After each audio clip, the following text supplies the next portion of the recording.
Well, good evening. Welcome to Grover Hill Zion United Methodist Church. Thursday evening devotions from the kitchen table.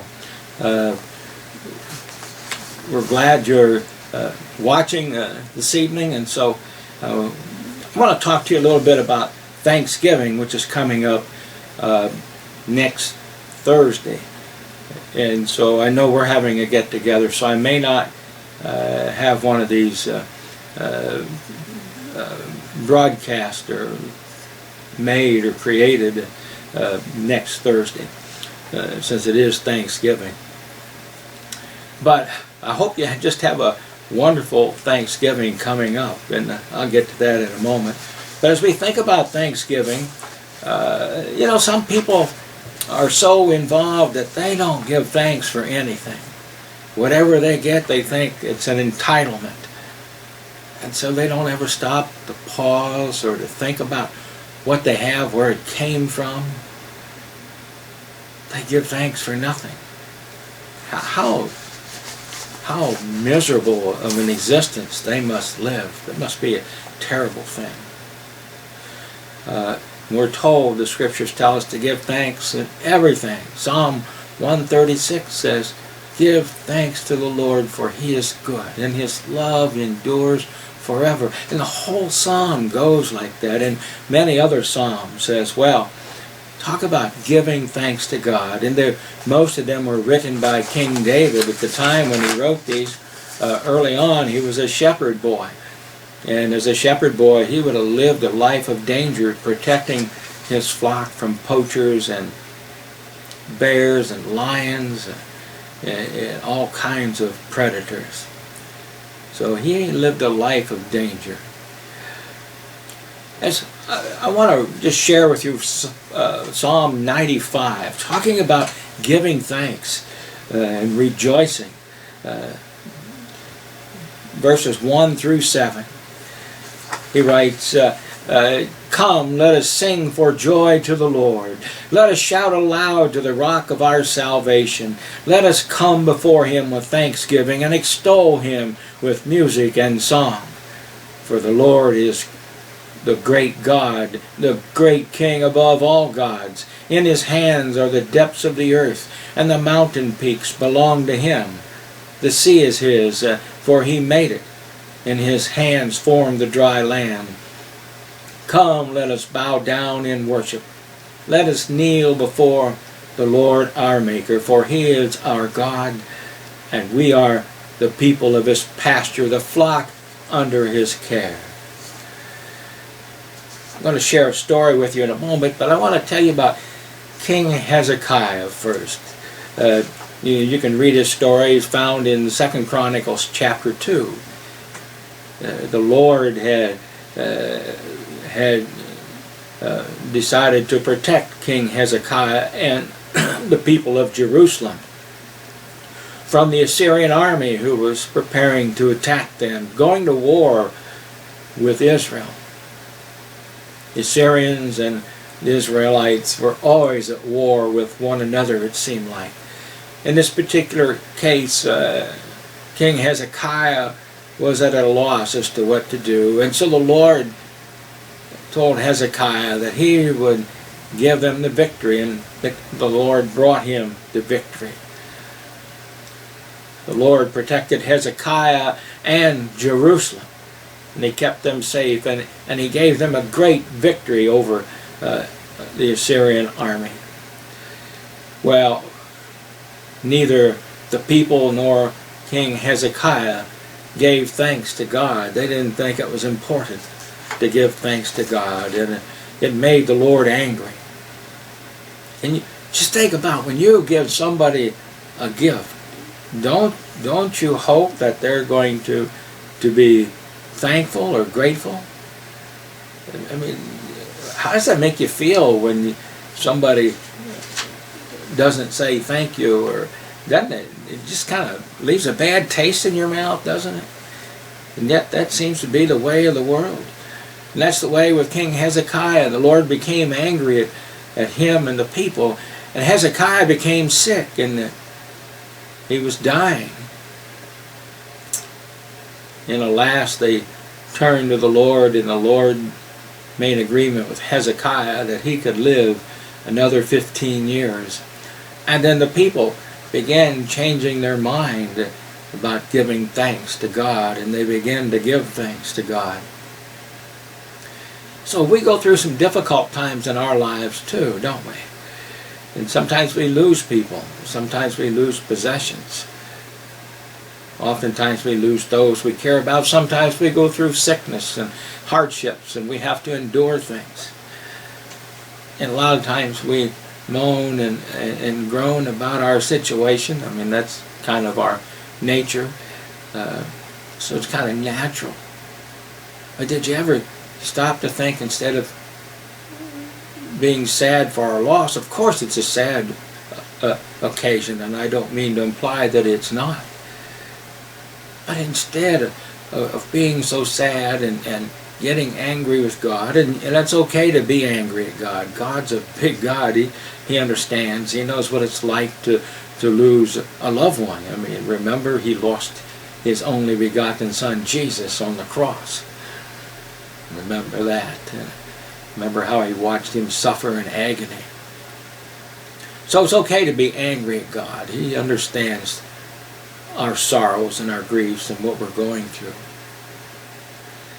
But isn't it much better, though, instead of being angry when we lose someone that we're fond of, to give thanks to God?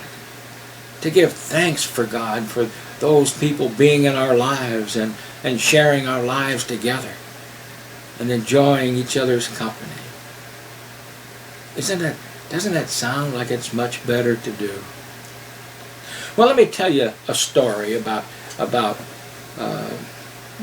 being thankful and the reasons that make us thankful. Sometimes we have to do things, and we're called to do some difficult things sometimes, and sometimes we're called to do something and we say, oh, that's too hard. Words you hear in the church, we never done it that way before. That's not how we do things here. Or we did something 20 years ago, we tried that and didn't work, so we're not going to do it now.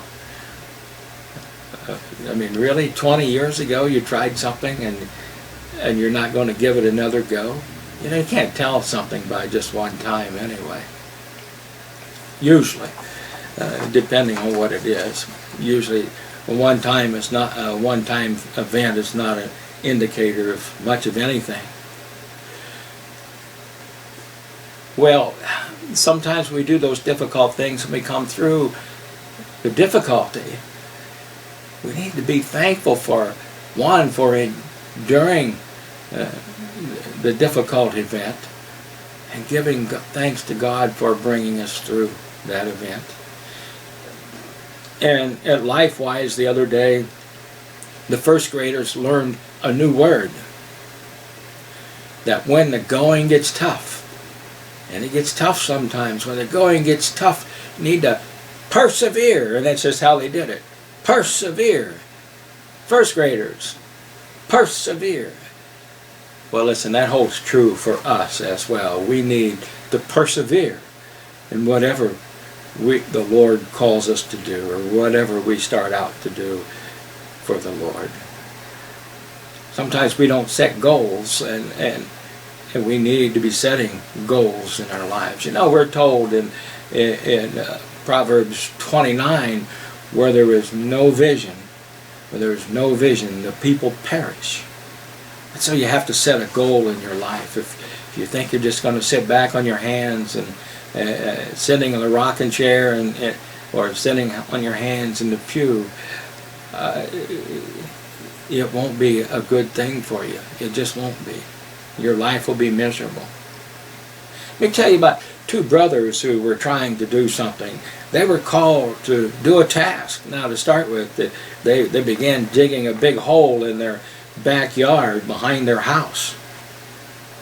Now, I don't know how it is today, but it used to be difficult to get a young person to start digging a hole. But anyway, two brothers once decided to dig a deep hole behind their barn.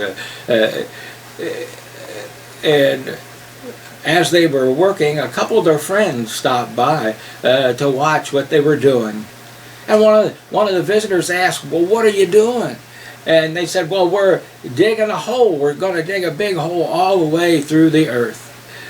Well, their friends started laughing them and mocking at them and telling them that digging a hole all the way through the earth was impossible. You ever tried that? I know we thought about that when we were kids. We thought about digging a hole. How deep could we dig it? And it turned out that it was impossible for us, but there's some mighty big, deep holes, aren't there, where people tried. Well, anyway, after they mocked these brothers digging the hole, one of the brothers reached down and he picked up a jar.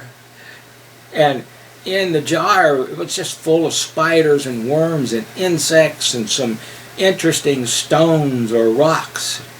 And he unscrewed it and took the lid off. And he showed them the wonderful contents to his mocking visitors. And then he confidently said, you know, even if we don't make it all the way through the earth, just look what we found along the way. Look what we found along the way. Look what we found because we tried. Look what we found because we persevered. Look what we found because we said, let's give it a try. Let's give it a go. Well, the goal was just far too ambitious, but their goal caused them to dig, caused them to do something, to take some action of some kind or another. And that really is what goals are for, isn't it? To cause us to move in the direction that we have chosen. In other words, to get us to start digging, to get us to do something, instead of just sitting on our hands.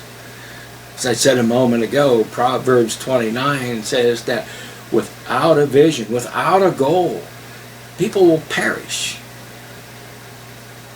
You will be no more if you don't have some kind of a goal in life. The thing about goals, though, not every goal will be fully achieved, and not every job will end successfully, and not every relationship will endure, and not every hope will come to pass. Not every love will last, and not every endeavor will be completed. Not every dream will be realized. But when you fall short of your aims, perhaps you can say, yes, but look what I found along the way. Look what I found along the way. Look at the wonderful things which have come into my life because I tried to do something. It is in the digging that life is lived.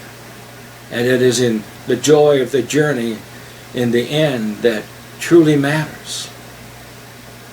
And because we're willing to try, because we're willing to begin digging, just think of what we might find along the way. Look at the surprises that will be in store for us as we try to follow our dream. That's something to give thanks for, isn't it? God surprises us in many ways, and we need to always remember to give thanks.